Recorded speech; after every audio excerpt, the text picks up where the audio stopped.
Happy 2023 people, and for the start of the year we're going to kick off by talking about injector pumps.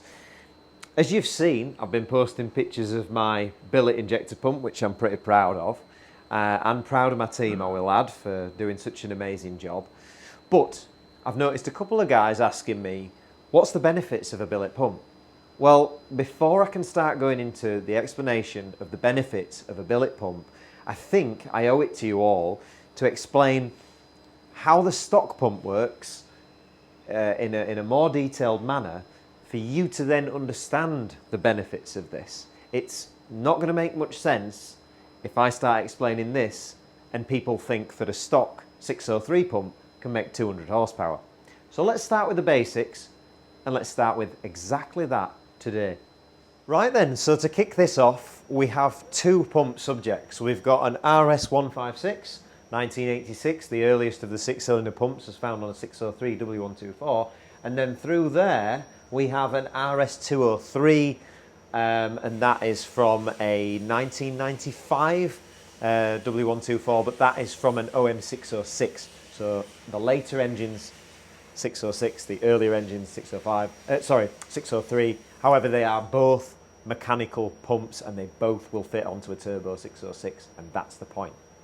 Okay, so to clarify something here, both of these injector pumps that we are doing the testing on today are not rebuilt, they are factory original, they are totally standard internals, they aren't upgraded in any way. So 5.5 millimeter elements in both of these injector pumps, and that is the standard in a mechanical 603 pump. There was no larger elements or smaller elements or anything. They all got 5.5s in all of the mechanical pumps for the six-cylinder engines. I believe there was a Sanyong model one, a 5-cylinder, that had maybe a 6, but it's not even worth knowing because it's yeah. So 5.5s on all is the answer to that question as well. Right, I'm going to put this governor back on and then I'm going to show you what CC you'll get from that. Right, let's start with duration, because we need to know how much fuel is delivered to work out what this theoretical horsepower figure is going to be, and we also need to know how long it's delivered for. So this bench is set up onto phase so that we are putting 28 bars of pressure into the injector pump, opening the delivery valves and pressurizing out of these taps here, you can see, right? So what we're looking for here is something called spill port cutoff. So we'll go back. If you look at this element here, as I rotate it clockwise, you can see that it is lifting. And as we approach zero, look on there, as we approach zero, you will see that number one on here is going to stop. Oh, that was a bit quick. I was a bit trigger happy there. Right, there you can see it stopped, and look, just to confirm, we're on the zero marker. Yep. So then what we're going to do is, I'm now going to rotate this until that starts again. All right? So keep watching the dripper. You're watching it?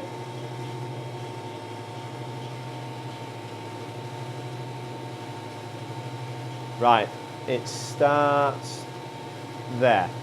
Okay, so looking at the marker, each one of these lines is 15 degrees. So we've got 15, and then obviously we have this gap, so we calculate from down here, which gives us about 22 degrees.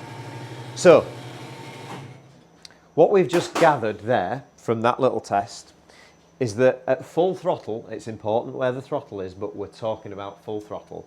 At full throttle, we've got 22 degrees of duration, right? Follow me. I've already done it to the RS203, and that has 18. And you're thinking, well, why would one have more or less duration than the other? Well, we're going to talk about that, aren't we? So the duration is actually 18.5 and 22, but you've got to remember that that is pump rotation, and the pump spins at half engine speed, so the actual duration of the fuel delivered at that rack position would be 37 degrees for the RS203 and 44 degrees for the RS156. But the question is, We don't know what the CC is that's being delivered, but we do the phasing first and then we do the calibration after. So we're going to find out what that CC is. So let's do that next.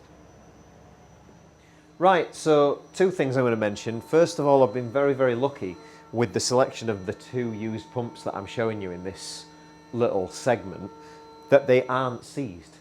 Generally, when you get these used pumps, the racks don't move because the elements are seized inside because they've been sat about, they've got corrosion, moisture, or they've been run on waste cooking oil, things like that, and it just totally seizes them up. The RS156, the RS203 has had some veg oil in it, and we'll see that shortly. You can see the mess it's made. But I want to show you the governors. So let's have a quick look. So this governor here is the RS156, and this is the RS203.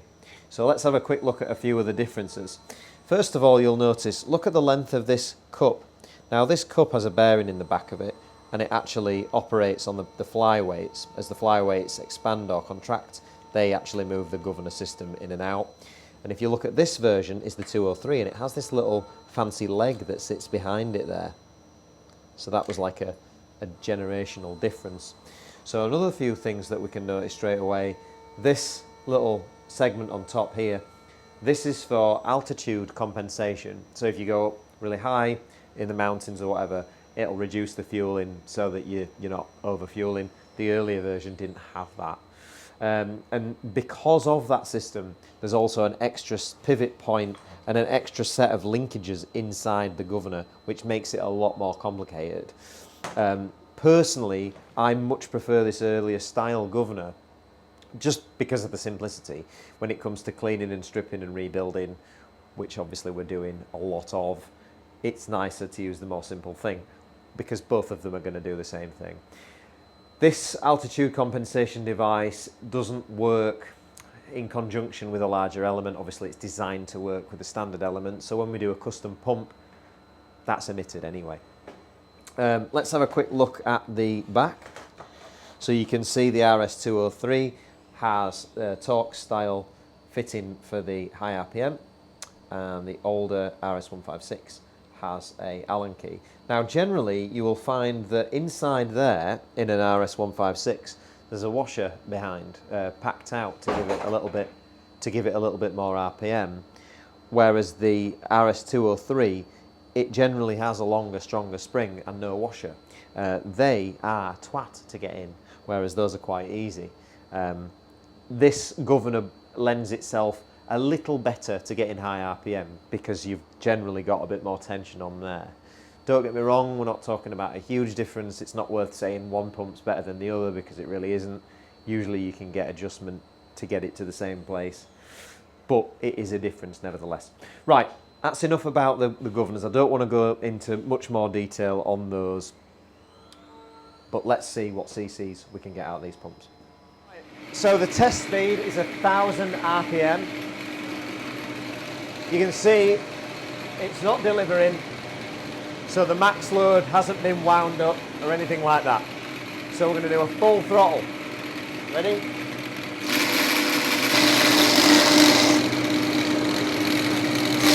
So that's full throttle on the throttle lever.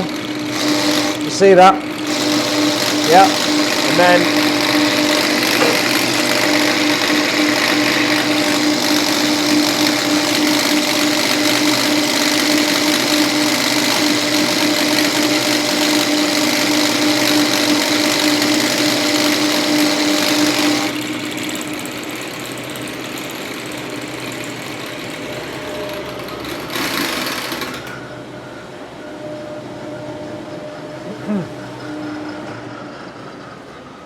right, so that has shown you what the standard full throttle position of this pump has given us. The way that the fluctuation between these tubes is pretty poor, really, but that could be due to a number of reasons.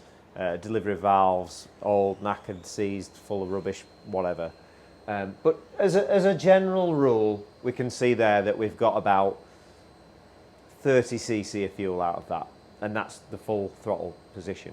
Okay, so we're going to write that down. We're going to put RS156 is 30 cc's. That's on its throttle lever. So what I'm going to do now is I'm going to cheat. And I'm going to push that rack, that fuel rack, fully forward. So what I'll do is I'll write down the cc, the millimetre measurement there, and then I'll do a millimetre measurement for full rack. All right. So let's do that.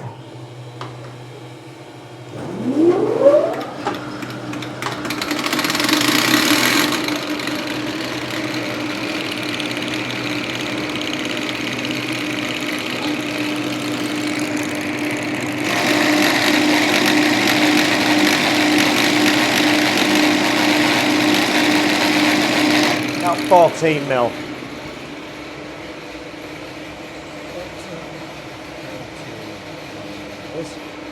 Right, so now I'm going to push it full. Ready?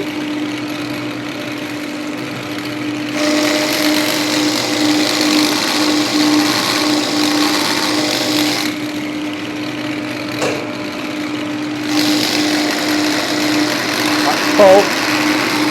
Watch him.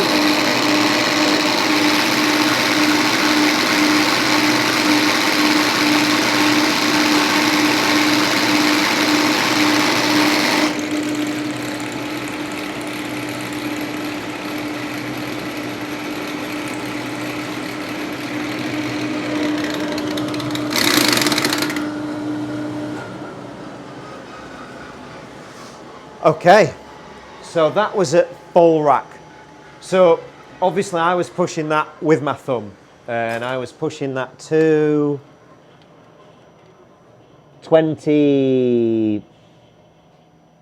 about 23 millimeters, thereabouts, 23 millimeters. And we've got an average of 60 cc. And that, straight away, that measurement tells me quite a lot about what elements are inside this pump. And it's very interesting actually, and we'll go into that in a little while. But we're going to just write that down for now. So 60 cc's at, did I say 22 millimeters or 23 millimeters?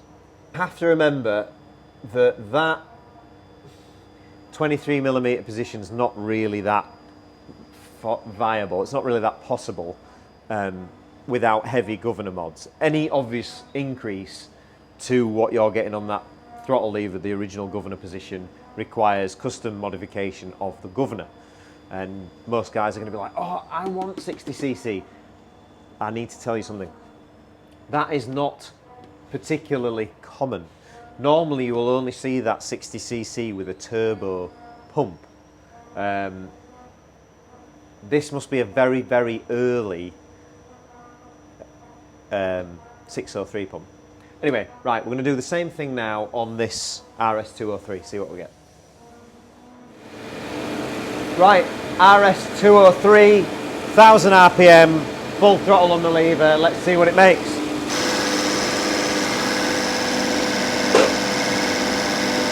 Ready?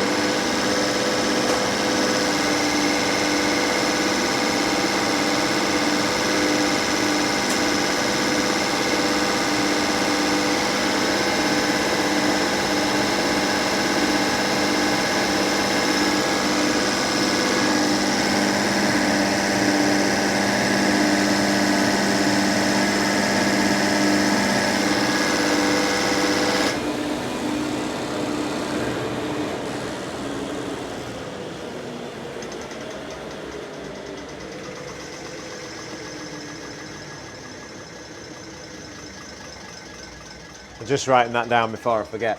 So what have we got? It's quite uppy downy again. What a horrible spread. I like them to be bang on even. You wouldn't get that from me. We've got around about 38 cc's on the lever. So it beat the other one. So 38 cc's for a stock pump.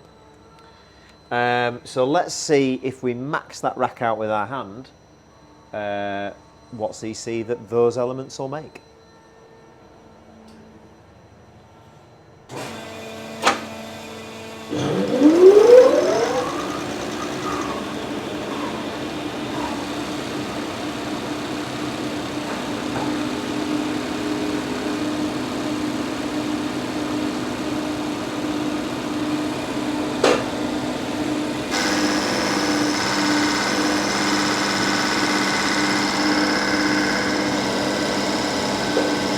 Ready?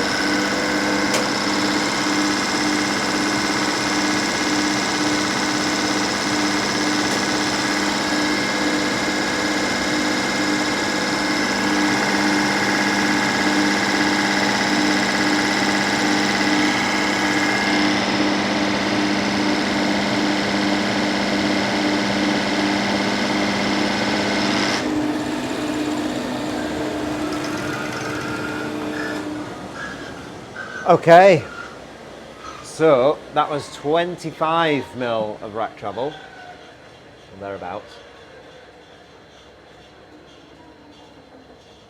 and that was 60 cc. Arguably maybe a little bit more, maybe like, we could maybe give it 62, maybe. Okay, so interesting results actually, very interesting results. Right, it's time to have a quick look at the results then. So RS203 through there gave us 38cc on its actual throttle lever, as if it were in the car, and it gave us a maximum of 60cc if I pushed with my thumb that rack to the max. The RS156, the older version, gave us 30cc of fuel on its throttle lever, and if I pushed it again with my thumb to the max, we got 60cc. Now, the 30cc of that RS156 is a little bit low. They're normally 32, 34. Could be wear and tear, not of the elements, but perhaps of the governor assembly or the setup. But either way, it is a bit down. So, from my dyno results and dyno testing in the past, and I'll put a link to a recent video, a healthy setup of a 603 engine with an RS156 making 32 to 34cc makes 67 horsepower. 67. And I'll put that in the link. I know there are going to be some of you guys that are going to be saying, no, it's not possible, look at the factory manual, they say that they're 111 horsepower from the factory, whatever. Yeah, I know, I've read the manual myself, and it's horseshit. I've put them on the dyno many times, and they don't make that figure. It's not an unhealthy engine, it's not an old worn out engine, it just doesn't make that power. And you can tell this, like, I don't need to explain this to you guys, you can tell if you drive a W124 with the 603, it does feel like one of the slowest cars you've ever driven. It's obviously 67 horsepower.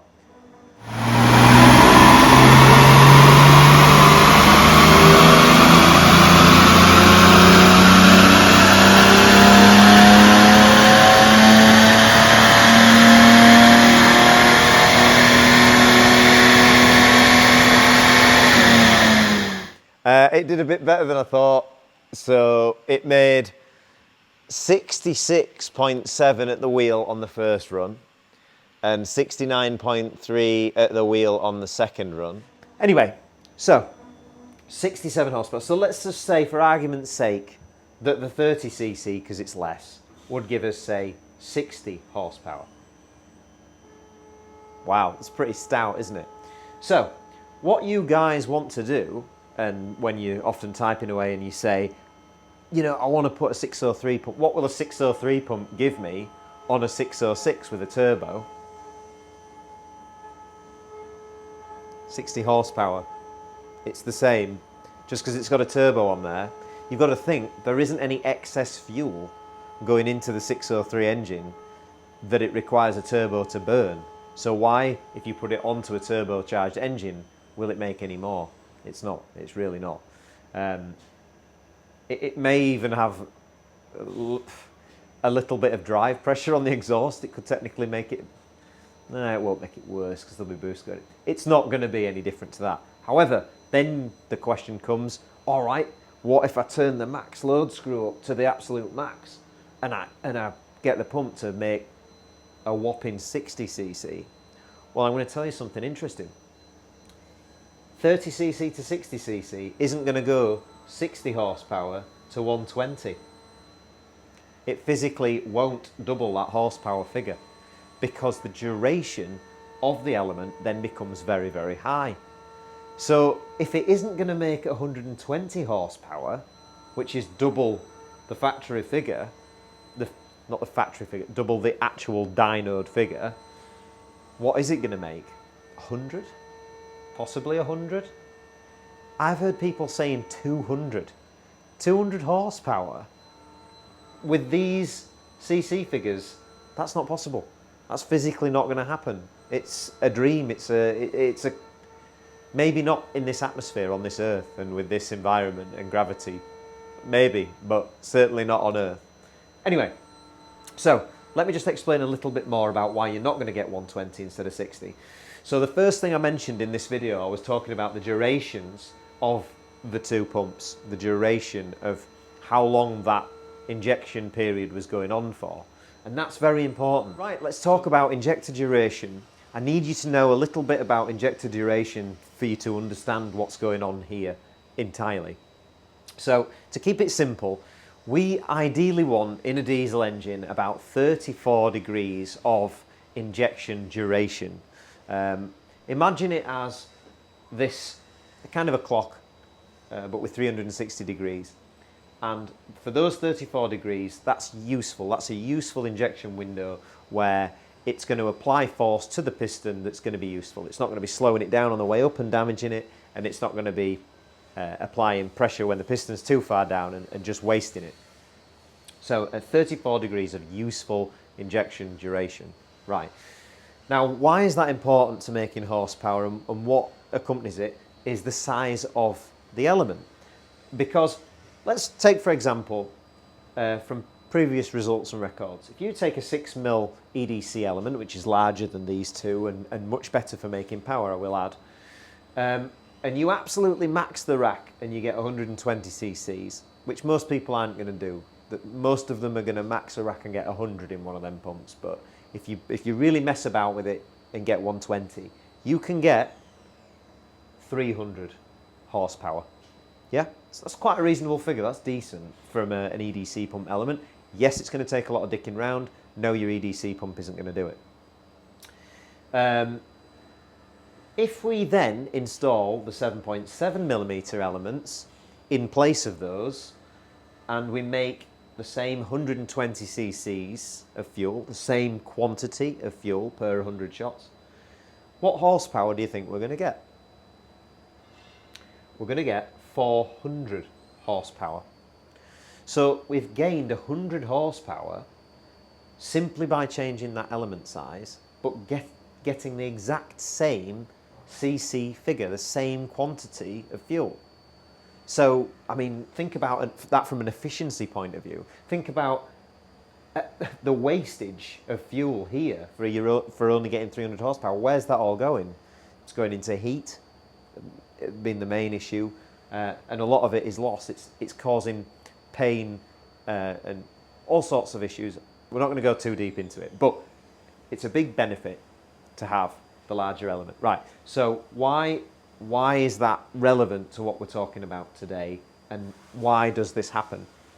Well, because this 6mm element has probably it's 30 to 34 degrees of useful injection, useful fuel that it can burn, which probably pulls this figure down to about 95, maybe 100 of useful fuel, because the duration at 120 cc's is going past the 34. It's probably going up to, like we see on this, 44 degrees. I'm sorry I don't have an example to show you of that on the bench today, but I have done this before, and you have to trust me on this. And the results and the facts and the figures do show that this is true. Whereas on the 7.7mm element at 120 cc, we're probably only 20 degrees of duration, maybe 25 degrees. So we're well within that window.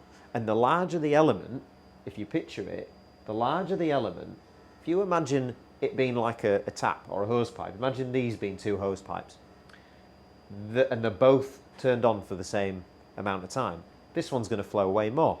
So basically what I'm suggesting is that for this one to do what this one can do in a second might take the smaller one 5 seconds, taking us past this effective and efficient window.